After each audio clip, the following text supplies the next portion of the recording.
Hi, Matt here with one of the new Solo 8 document cameras. It's got a pretty solid build. The bottom is pretty heavy. The top is made out of a combination of metal and plastic. It moves in quite a few different ways. There's a hinge here at the bottom, so the document camera is pretty mobile.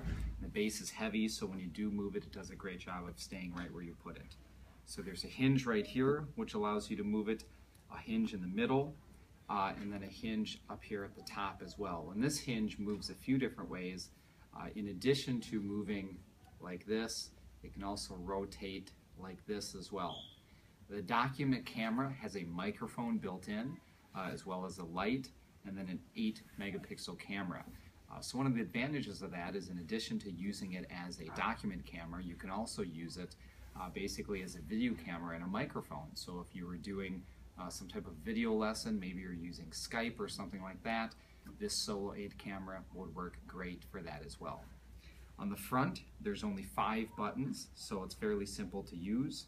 There's an AF, which is autofocus if you want it to focus. Now it will do that on its own, so it's not really necessary to use that too much.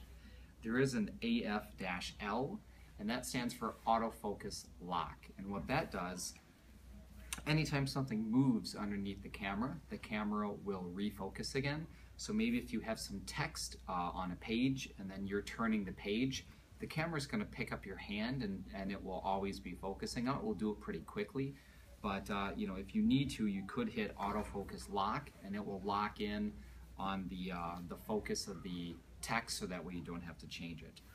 Other than that, the rest of the buttons on the front, there's a magnifying glass with the plus and a magnifying glass with the minus.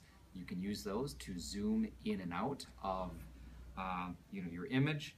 And there's also a picture of a square with some little arrows around it. You can use that to rotate your image. You know, if you put something in and it's upside down, you can just flick that twice and then it will rotate it, so that way it appears right side up.